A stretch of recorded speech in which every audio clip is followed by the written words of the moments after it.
नमस्कार साथियों, मैं रानी कंबोज करनाल। दोस्तों, आज मुद्दों पे बात करेंगे क्योंकि चुनावी गर्मा गर्मी शुरू कर दी है भाजपा ने। सर्वे करा लिया कई बारी और खट्टर की हार दिखाई जा रही है हर बारी करनाल से। तो नतीजन अब ये लोग वार्ड वाइज घूमना शुरू कर रहे हैं। सीएम जनसंपर्क के माध्यम से लोगों के साथ बातचीत करने की कोशिश कर रहे हैं क्योंकि इनको पता लग चुका है कि हर वर्ग इनसे नाराज है। किसी भी वर्ग का, एक वर्ग का ये भला नहीं कर पाए। और पंजाबियों का बड़ा शोर मचाते थे, पंजाबी सीएम, लेकिन कुछ भी इनके पास आज कहने को नहीं है कि इन्होंने पंजाबियों के लिए क्या अच्छा किया है। मैं देखती हूँ कि पंजाबियों वाला तो एक गुण भी मुझे नजर नहीं आया सीएम में। वो तो थोड़े से खर्च में घर चला लेते हैं। तरक्की की उन्होंने बड़े कम संसाधनों में रहते हुए, और बर्बाद वेस्टेज जो है बिल्कुल भी पंजाबी समाज में नहीं देखने को मिली कभी भी। लेकिन सीएम ने तो हमारे दोनों हाथों से जनसंपदा को लुटाया है, दोनों हाथों से राजकोष लुटाया है। आपको जानकारी होगी कि कितने प्रोजेक्ट ये करनाल में लाए और टोटल वेस्ट हुए हैं। वो विकास के नाम पे ये विनाश करते चले गए और इनको कोई रोकने वाला नहीं रहा। ये बड़ा शोर मचाते हैं कि 70 सालों से कांग्रेस ने क्या किया। आज मैं उसी बात पे जवाब दूंगी कि करनाल में क्या हुआ है 70 सालों में। हम लोग आंखों देख रहे हैं, लेकिन क्योंकि ये बोलते बहुत ज्यादा है तो इनकी नजर से देखना शुरू कर दिया था लोगों ने। मैं अब बात करूंगी कि प्लीज अपनी आंखें भी खोल के रखिए।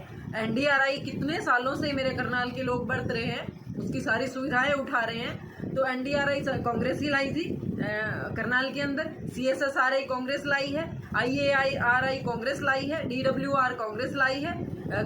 संस्थान के अंदर बनाया तो जिसका भरपूर फायदा हमारे करनाल के किसानों ने उठाया है। क्रांतिकारी परिवर्तन भी देखने को मिले हैं खेती में, उपज में लगा लो या क्वालिटी में लगा लो। तो जो चीजें हमने बरती हैं उन्हें तो हम बखूबी बता सकते हैं। क्या बीजेपी कोई भी एक ऐसा प्रोजेक्ट लेके आई है करनाल में? एक भी नहीं है। टूरिस्ट कॉम्प्लेक्स की अगर मैं बात करूं तो एक टूरिस्ट कॉम्प्लेक्स नहीं बना पाई भाजपा सरकार। वो सब पहले लेक बनी थी तो कांग्रेस के टाइम में बनी थी, ओएसिस या लेक लगा लो, तब हमारे पास कुछ था ही नहीं वेन्यू ऐसा शादियां पार्टीज के लिए। तो यही एक वेन्यू हुआ करता था। बहुत शानो शौकत इसकी करनाल को मिली है इससे। तो ऐसी चीजें हैं। स्कूल कॉलेजेस सारे कांग्रेस की देन है। इन्होंने तो एक कॉलेज नहीं बनवाया, एक स्कूल नहीं बनवाया, एक यूनिवर्सिटी नहीं बनाई। तो ये सारी बेनिफिट हमें कांग्रेस से ही मिले हैं। और अगर मैं देखूं कि स्किल डेवलपमेंट के लिए आईटीआई बनाई, कांग्रेस की देन है।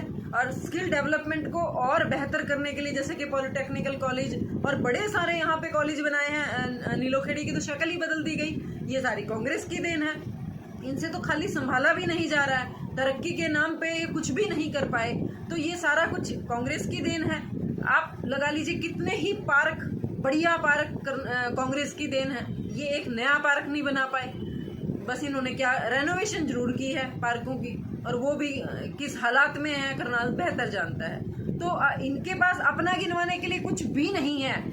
कुछ है थोड़ा बहुत खट्टर सरकार गिनवाती है कि हमने काछवा रोड डबल करवाया, हमने मेरठ रोड डबल करवाया, हमने नहर के दोनों तरफ सड़क बनवा दी, और हमने एक दोपहिया वाहन के लिए रामनगर से पुल बनवाया। अपने काम को ये बड़ा दम भर के बोलते हैं। ये कभी नहीं बोलते कि रामनगर और प्रेमनगर जो कटा हुआ था शहर से फाटक के उस पार था, उनके लिए फ्लाईओवर का प्रबंध हमारे हुड्डा साहब ने किया। वो फ्लाईओवर हुड्डा साहब ने बनवाया था, जिसकी वजह से शहर से उनकी पूरी तरह कनेक्टिविटी हो गई और उन्हें रेल के जाने का तक का इंतजार नहीं करना पड़ता अब।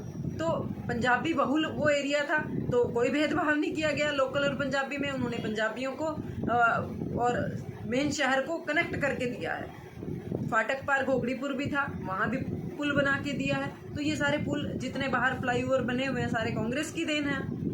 हर तरह से मैं देखूं तो कांग्रेस का दिया हुआ सब कुछ है। बीजेपी का बनाया हुआ अभी हमारे पास कोई एक भी चीज नहीं है जो हम गिना दें। कल्पना चावला भी कांग्रेस बना गई थी, इन्होंने सिर्फ फीता काटा था।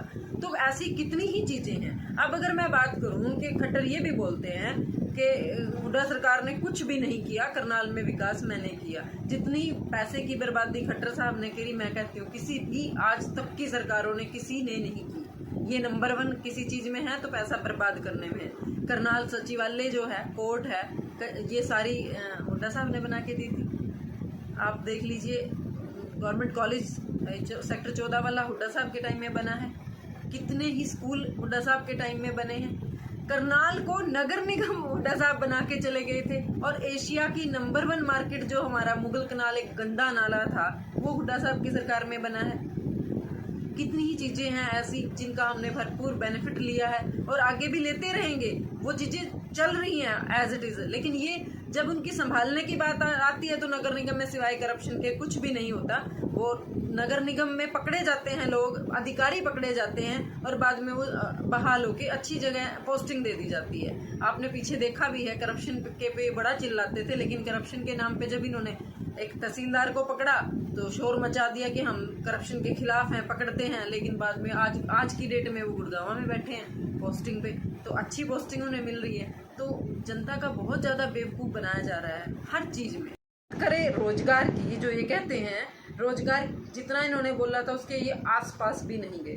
पारदर्शिता की एक ये बात बहुत करते हैं, किस आधार पे करते हैं आप लोग खुद समझिएगा कि रोजगार में क्या पारदर्शिता है। जहां 32 पर्चे कैंसिल हो जाएं, एक लंबा चौड़ा खर्च हो जाने के बाद, और खर्च किसका हो रहा है? जो फॉर्म भर रहा है, सरकार का, मैनेजमेंट का, आप लोगों के टैक्स का पैसा, वो बर्बाद हो गया। उसके बाद पर्चा कैंसिल, फिर से पर्चा वही दोबारा लिया जाता है। तो नौकरियां हैं कहाँ, दी कहाँ है इन्होंने? कुछ एक नौकरियां दे के पारदर्शिता की बात करते हैं और फिर वहाँ इनके मेन HPSC के ऑफिसेज में मिलते हैं नोटों के बैग, इनके सेक्रेटरी पकड़े जाते हैं और फिर ये शोर मचाते हैं कि हम पकड़ तो लेते हैं।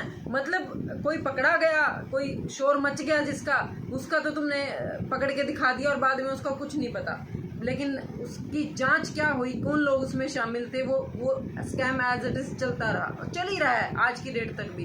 इन्होंने दंगे कराने के अलावा कोई काम नहीं कराया। जुमलों की सरकार है ये। इस बार मैं आप लोगों से आग्रह करूंगी कि सावधान रहें, क्योंकि प्रॉपर्टी ID का मामला आपने सबको पता है, इन्होंने कंपनी से प्रॉपर्टी ID का एक काम करवा के और उनको पेमेंट भी कर दी और लोगों की कितना बड़ा वो स्कैम सामने आया बन के फिर, और आप कैंप लगा के ID ठीक करते घूम रहे हैं। और ये बात शर्म नहीं आती, CM साहब बोलते हैं कि हम कैंप लगा रहे हैं जगह जगह। वो कैंप क्या फ्री में लग रहा है? उसमें क्या शर्म नहीं लग रहा? आज की डेट में पैसा नहीं खर्च हो रहा है? उस कंपनी से ओबराई क्यों नहीं की उस पैसे की जो आप आज कैंप लगा के सुधार रहे हो? किस लिए टेंडर देते हो? सिर्फ उनका पेट भरने के लिए? तो आप लोगों का पैसा किसी एक की जेब में भेजा जा रहा है। तो ये तो सरेआम डकैती हो रही है, लेकिन CM साहब को उस पर कोई शर्मिंदगी नहीं है।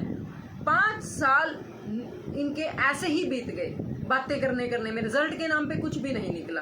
राशन कार्ड काट दिए लोगों के, फैमिली ID पे लोगों को लाइने में लगा के रखा है। आप देखिए शहर में इन्होंने कितनी लाइटें लगवाई थी, ट्रैफिक लाइट्स लगवाई थी, और वो बड़ा जाम शुरू हो गया था, उनसे बुरे हालात हुए। हर 1 किलोमीटर पे भी इन्होंने लाइटें लगा दी, लेकिन आज वो कोई भी नहीं चलती।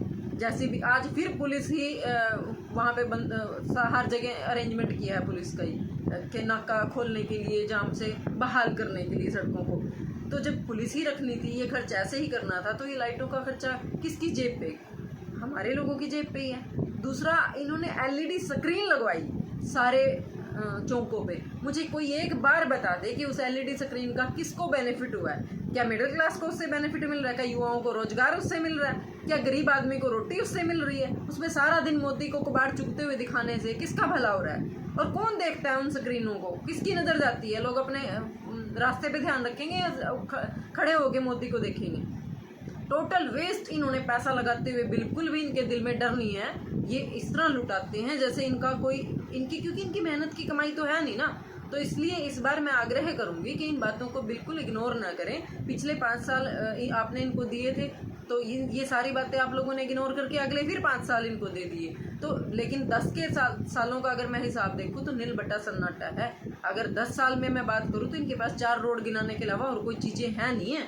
बाकी सब फेलियर है इनका। जितना भी प्रोजेक्ट जो ये लेके आए हैं, कोई भी चीज, कितनी ऐप चलाई थी पिछले DC ने?